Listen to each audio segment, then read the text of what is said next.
Hi friends, welcome to Active Herbals. இன்னைக்கு இந்த வீடியோவில் நம்ம என்ன பார்க்க போகிறோம் அப்படின்னு பார்த்தீங்கன்னா, சளி, இருமல், காய்ச்சல் இந்த மாதிரியான பிரச்சனைகளுக்கான ஒரு அருமையான ரெமடி தான் பார்க்க போகிறோம்.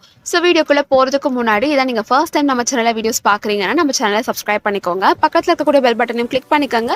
ஆல் அண்ட் ஆப்ஷன் செலக்ட் பண்ணிக்கோங்க.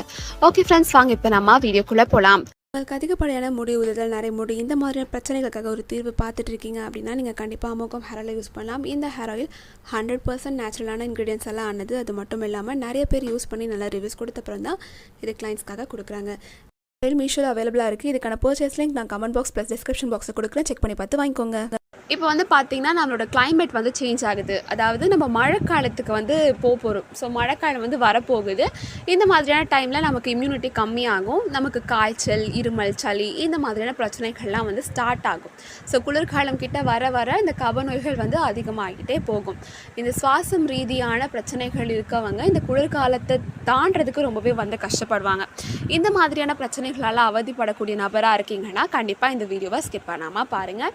இது உங்களுக்கு ஒரு அருமையான இயற்கையான தீர்வாக அமையும். ஸோ இதுக்கான ஃபர்ஸ்ட் இன்க்ரீடியண்ட் என்ன நம்ம எடுக்கிறோம் அப்படின்னு பார்த்தீங்கன்னா, கொய்யா இலைகள். கொய்யா இலை வந்து நமக்கு கப நோய்களுக்கான ஒரு அருமையான தீர்வாக அமையும். ஸோ வீடு பக்கத்தில் உங்களுக்கு கொய்யா மரம் இருந்துச்சுன்னா கண்டிப்பாக தயங்காமல் இந்த ரெமடியை ட்ரை பண்ணி பாருங்கள். ஸோ ஒரு ரெண்டு கொய்யா இலை கிடச்சிட்டாலே போதும்.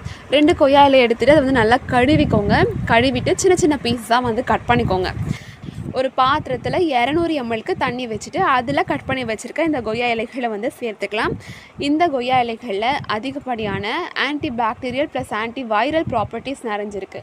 ஸோ பாக்டீரியல் தொற்றோ வைரல் தொற்றோ நம்மளை அண்டாமல் பார்த்துக்கிறதுக்கு ரொம்பவே உதவும். மழை காலங்களில் நமக்கு இம்யூனிட்டி குறையிற இந்த டைமில் இந்த பாக்டீரியல் ப்ளஸ் வைரல் தொற்றுகள் நம்மளை வந்து அண்டுறதுக்கு நிறைய சான்சஸ் இருக்குது. ஸோ கண்டிப்பாக கொய்யா இலையை இந்த ஒரு ரீசனுக்காகவே நம்ம வந்து ப்ரிஃபர் பண்ணி இதில் ஆட் பண்ணிக்கலாம். கொய்யா இலை ஆட் பண்ணிட்ட பிறகு இதில் நம்ம என்ன ஆட் பண்ண போகிறோம் அப்படின்னு பார்த்தீங்கன்னா, ஒரு 5 மிளகு, கருமிளகு வந்து இடித்து இதில் ஆட் பண்ணிக்கலாம். கருமிளகு பொறுத்த வரையில் உங்களுக்கு தெரிஞ்சிருக்கும், கப நோய்கள் அப்படின்னாலே நமக்கு கருமிளகு தான் ஞாபகத்துக்கு வரும். நார்மலாகவே உங்களுக்கு இருமல் வந்துட்டால் ஒரு சிலருக்கு தொண்டையிலேருந்து அடி வயிறு வரைக்கும் வலிக்கும்.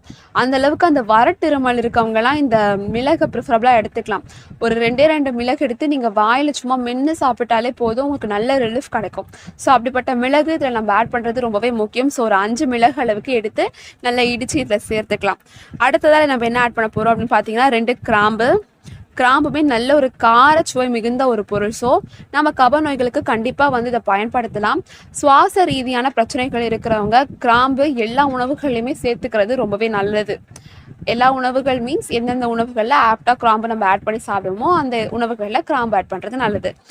அடுத்ததாக என்ன அப்படின்னு பார்த்து ஒரு 1/2 இன்ச் அளவுக்கு நம்ம சுக்கு வந்து ஆட் பண்ணிக்கலாம். சுக்கு வந்து பார்த்திங்கன்னா ஒரு அருமையான பொருள் இந்த கப நோய்களுக்கெல்லாம்.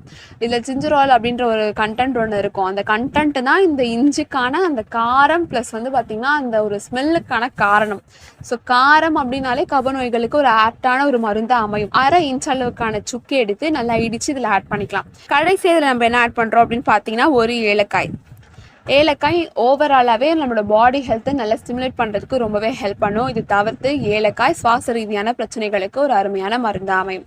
ஸோ இதை நம்ம ஆட் பண்ணியிருக்கக்கூடிய எல்லா பொருட்களுமே என்னதான் நம்ம வீடுகளில் எளிமையாக கிடைக்கக்கூடிய பொருட்களாக இருந்தாலும் நம்மளோட இம்யூனிட்டியை பூஸ்ட் பண்ணுறதுக்கு ரொம்பவே ஹெல்ப் பண்ணக்கூடிய பொருட்கள்.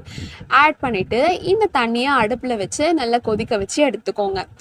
ஆட் பண்ணியிருக்கக்கூடிய அந்த 200 mlக்கான தண்ணி நல்லா சுண்டி ஒரு 100 mlக்கு வந்துட்ட பிறகு இதை நீங்கள் வடிகட்டி குடிக்கலாம். இந்த ரெமடியை நீங்கள் ஒரே ஒரு நாள் குடித்தா போதும். சளி, இருமல், காய்ச்சல் எல்லாம் கண்டிப்பாக கம்மியாகும். நமக்கு இந்த சளி, இருமல் இது கூடவே காய்ச்சல் வருது இல்லையா, அந்த காய்ச்சல் வந்து எப்போ ஹை ஆகும்னே சொல்ல முடியாது, டக்குன்னு ஹை ஆகும். அந்த மாதிரியான கான்செப்ட் உள்ளவங்க கண்டிப்பாக இந்த ரெமடியை ட்ரை பண்ணுங்கள். கண்டிப்பாக ஃபீவர் டக்குன்னு குறையும். ஸோ இதை நீங்கள் எப்போ எடுத்துக்கணும் அப்படின்னு பார்த்தீங்கன்னா, காலையில் தூங்கி எழுந்ததும் ப்ரஷ் பண்ணிவிட்டு வெறும் வயிற்றில் இந்த ட்ரிங்கை எடுத்துக்கோங்க. ஒரு நாள் குடித்தாலே போதும். மேக்ஸிமம் கண்டிப்பாக வந்து உங்களுக்கு ஃபீவரோ சளி, காய்ச்சல் எல்லாமே வந்து சரியாகும். ட்ரை பண்ணி பார்த்துட்டு ரிசல்ட் எப்படி இருந்துச்சு அப்படின்னு சொல்லிட்டு கண்டிப்பாக கமெண்ட் செக்ஷனில் சொல்லுங்கள். உங்களோட கமெண்ட்ஸ் மற்றவங்களுக்கு இந்த வீடியோ மேலே இருக்கக்கூடிய அபிப்பிராயத்தை அதிகமாக்கும். ஸோ இந்த வீடியோ உங்களுக்கு பிடிச்சிருந்துச்சா லைக் அண்ட் ஷேர் பண்ணுங்கள். இந்த மாதிரி இன்னும் நிறைய வீடியோஸ்க்கு நம்ம சேனலை மறக்காமல் சப்ஸ்கிரைப் பண்ணிக்கோங்க. இந்த வீடியோ பார்த்ததுக்கு நன்றி, வணக்கம்.